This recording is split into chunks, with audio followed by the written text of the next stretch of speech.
வணக்கம். துலாம் ராசினியர்களுக்கு நிகழ்ந்து கொண்டிருக்கும் ஜனவரி மாதம் 15ஆம் தேதி இன்றைய நாளில் நீங்கள் இதை செய்தால் உங்களுடைய வாழ்வில் நிச்சயம் இவை நடந்தே தீரும். அப்படி என்ன மாதிரியான நன்மைகள் எல்லாம் ஏற்பட இருக்கு, கிரக நிலைகளின் ரீதியாக அமைய இருக்கும் சாதகங்கள் என்ன, பாதகங்கள் என்ன, துலாம் ராசினியர்களை பொறுத்த வரைக்கும் 15/1/2024 தேதியான இன்று, அதாவது தை பொங்கல் திருநாளான இன்றைய தினம் மேலும் என்ன மாதிரியான நன்மைகள் எல்லாம் ஏற்பட இருக்குது, குறிப்பா கிரகங்களுடைய சஞ்சார நிலைகள் என்ன என்று பார்க்கும்போது மேஷத்தில் குரு பகவானும், கன்னியில் கேதுவும், விருஷகத்தில் சுக்கிரனும், தனுசு ராசியில் புதன் செவ்வாய் இணைந்து சஞ்சரிக்கிறாங்க. மகர ராசியில் சூரியனும், கும்பத்தில் சனி பகவானும், மீனத்தில் ராகுவும் சஞ்சரிக்கிறாங்க. இந்த கிரகங்களுடைய சஞ்சார நிலைகளின் காரணமாக மேலும் என்ன மாதிரியான நன்மைகள் எல்லாம் உங்களுடைய வாழ்வில் ஏற்பட இருக்கு என்பது குறித்தான முழுமையான பதிவு தான் இந்த வீடியோல நம்ம விரிவா பார்க்க போகிறோம். அதற்கு முன்னாடி இன்றைய நாளினுடைய சிறப்பு அம்சங்கள் குறித்து சற்று விரிவாக தெரிந்து கொள்வோம். மக்கள் மனதில் நீங்காது இடம்பெற்ற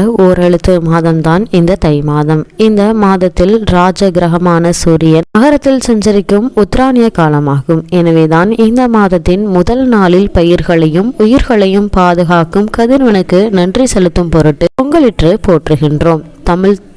தமிழர் திருநாள் என்ற பொங்கலை கொண்டாடுகின்றோம். நெல் விளைந்து அறுவடை காலம் முடிந்து அதன் மூலம் வருமானம் பெருகியது காலம். உழைப்பிற்கு பலன் கிடைக்கும் மாதமாக தை மாதம் கருதப்படுகின்றது. தை பிறந்தால் நமக்கு ஒரு வழி பிறக்கும் என்று தமிழர்கள் நினைத்தார்கள். தை மாதத்தில் நாம் வழிபடும் தெய்வங்களால் நமக்கு உடனுக்குடன் வரம் கிடைக்கின்றன என்பதை அனுபவத்தில் காணலாம். தை மாதத்தில் முதல் நாள் கதிரவன் வழிபாடு, மறுநாள் நந்தி வழிபாடு, உழைக்கும் எருதுகளுக்கும் எடுக்கும் விழா நடைபெறுகிறது. தை மாதம் வெள்ளிக்கிழமை தோறும் அம்பிகை வழிபாடு, தை அமாவாசை என்று முன்னோர் வழிபாடு, தைப்பூச வழிபாடு மட்டுமல்லாமல் குல தெய்வத்தையும் இந்த மாதம் வழிபடுவதன் மூலம் கூடுதல் நன்மை நமக்கு கிடைக்கும். தை முதல் நாள் தரணியெல்லாம் தமிழ் மணக்கும், கமலும் இடமெல்லாம் பொங்கலோ பொங்கல் என்ற ஒளி புவியெங்கும் கேட்கும். தமிழர்கள் தொடக்கத்தில் நிலம், நீர், தீ, காற்று, ஆகாயம் போன்ற இயற்கை சக்தியை தான் வழிபட்டனர். ஆனால் தான் இயற்கையின்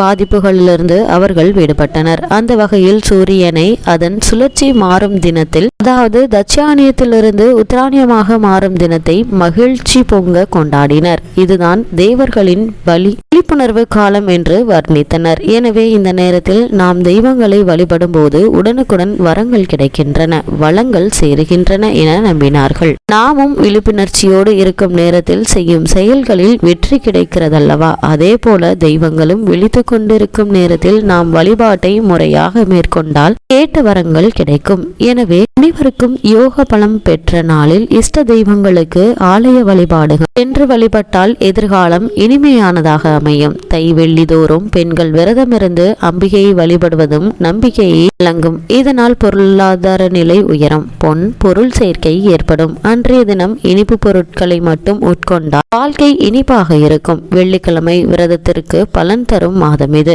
தை செவ்வாய் அன்று பெண்கள் விரதமிருந்து கொழுக்கட்டை பிடித்து சாப்பிடுவது வழக்கம். இதனால் குடும்ப முன்னேற்றம், ஒற்றுமையும் கணவருக்கு ஆயுள் நீட்டிவும் ஏற்படுவதாக நம்புகிறார்கள். தை அமாவாசை என்பது முன்னோர் வழிபாட்டிற்கு உகந்தது. இதன் மூலமாக வீட்டில் காலம் காலமாக நடைபெறாத காரியங்கள் துரிதமாக நடைபெறும். முன்னோரை போற்றி கொண்டாடினால் ஏற்படும் விதத்தில் நம் வாழ்க்கை அமையும். தைப்பூசத்தன்று இல்லத்தில் பூஜை அறையை சுத்தம் செய்து மொழிகி கோலமிட்டு பஞ்சமுக விளக்கேற்றி விநாயகர் படமும் ராஜாலங்கார முருகன் படமும் வைத்து கந்தசஷ்டி கவசம் பாடி வழிபட வேண்டும். ஒரு நாளில் 36 முறை படித்து 5 வகை பூக்கள், 5 வகை நிவேதனங்கள், 5 வகை பரிமள பொருட்களை வைத்து பஞ்சதீபம் ஏற்றி வழிபட்டால் ஆறுமுக பெருமான் அருள் எளிதில் கிடைக்கும். பூச நாளில் முறையாக வழிபாடுகளை மேற்கொண்டால் ஆசைகள் அரங்கேறும். பொங்கல் பொங்கி வழியும் பொழுது சங்கு ஊத வேண்டும்.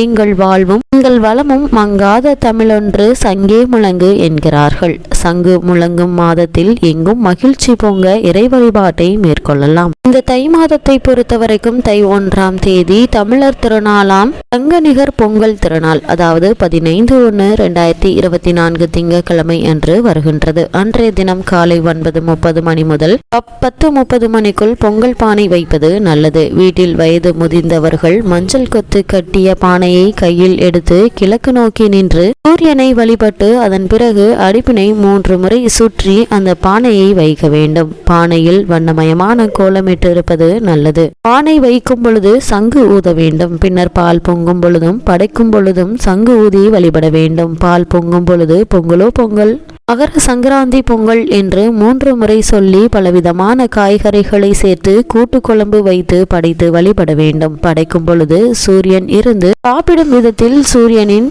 இலையின் நுனி பகுதியும் அடிப்பகுதியும் அமைவது சிறப்பாக அமையும். மறுநாள் மாட்டுப் பொங்கல். இந்த மாட்டுப் பொங்கல் வைக்க உகந்த நேரம் மாட்டுப் பொங்கல் அன்று காலை சிவாலயங்களுக்கு சென்று நந்தி வழிபாடு மேற்கொள்ள வேண்டும். எல்லா விதமான மாலைகளையும் சூட்டி உணவு மாலை, பணமாலை, பூ மாலை, சந்தன மாலை, ஏலக்காய் மாலை, வெற்றிலை மாலை, வடை மாலை, பழ மாலை போன்றவை அணிவித்து நந்தியை அலங்கரித்து வைத்திருப்பார்கள். அவரை தரிசிப்பது மிகவும் நல்லது. நந்தி பதிக்கம் பாடினால் நலம் கிடைக்கும், வளமும் சேரும். வீட்டு பொங்கலுக்கு மறுநாள் மாட்டு பொங்கல் வைத்து கொண்டாட வேண்டும். அதாவது 16/1/2024 செவ்வாய்க்கிழமை அன்று மாட்டு பொங்கல் வருகிறது. அன்று காலை 7:30 மணிக்கு மேல் 8:30 மணிக்குள் பொங்கல் வைத்து கோபூஜை செய்து வழிபட உகந்த நேரமாகும். மாடுகளுக்கு கண்டிப்பாக பொங்கல் நிவேதனம் வழங்க வேண்டும். இதன் மூலம் லட்சுமி கடாட்சம் பெருகும். அன்றைய தினம் மாடுகளை குளிப்பாட்டி அலங்கரித்து மாடுகளின் கழுத்தில் பூமாலை, கரும்பு மாலை கட்டி வழிபடுவது நல்லது. நிவேதனத்தில் சிறிதளவு குடும்ப உறவினர்கள் சாப்பிட வேண்டும். அப்பொழுதுதான்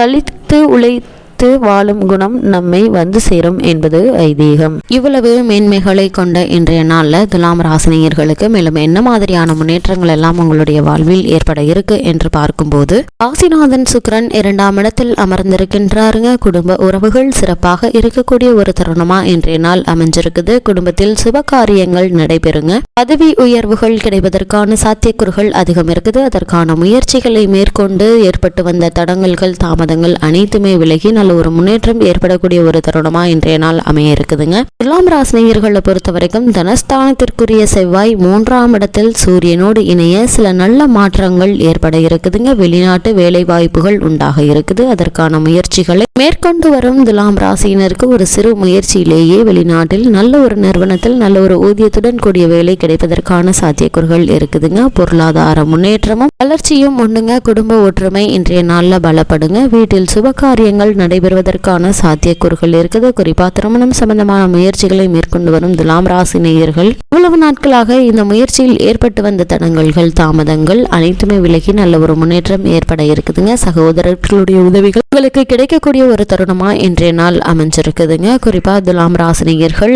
இன்றைய நாள்ல மேலும் என்ன மாதிரியான விஷயங்கள்ல சற்று கவனத்தோடு இருக்க வேண்டும் என்று பார்க்கும்போது, தொழில் அலைச்சல் அதிகரிக்குங்க. மனதில் டென்ஷன் உண்டாவதற்கான சாத்தியக்கூறுகள் இருக்குது. தூக்கமின்மை போன்ற பிரச்சனைகள் தலை தூக்குங்க. பணத்தை கையாள்வதில் தேவையற்ற பிரச்சனைகள் வரலாங்க. உங்களுடைய திறமைக்குரிய அங்கீகாரம் கிடைக்காமல் போகலாங்க. உடம்பில் ஏற்கனவே இருந்த சில உபாதைகள் மேலோங்குவதற்கான சாத்தியக்கூறுகள் இருக்குது. இது மாதிரியான நேரங்கள்ல சற்று கவனமாகவும் எச்சரிக்கையாகவும் இருப்பது மிக மிக அவசியங்க. அது மட்டும் இல்லாம துலாம் ராசினியர்களை பொறுத்த வரைக்கும் இன்றைய நாள்ல கிரக நிலைகளின் ரீதியாக கூறப்படும் பரிகாரம் என்ன என்று பார்க்கும்போது, வியாழன், சனி இந்த 2 நாட்களிலும் சக்கரத்தாழ்வாரை தரிசனம் செய்யுங்க. சங்கடங்கள் நீங்கி நல்ல ஒரு முன்னேற்றம் உங்களுடைய வாழ்வில் ஏற்படும் என்பதை கிரக நிலைகள் உங்களுக்கு தெளிவுபடுத்துது.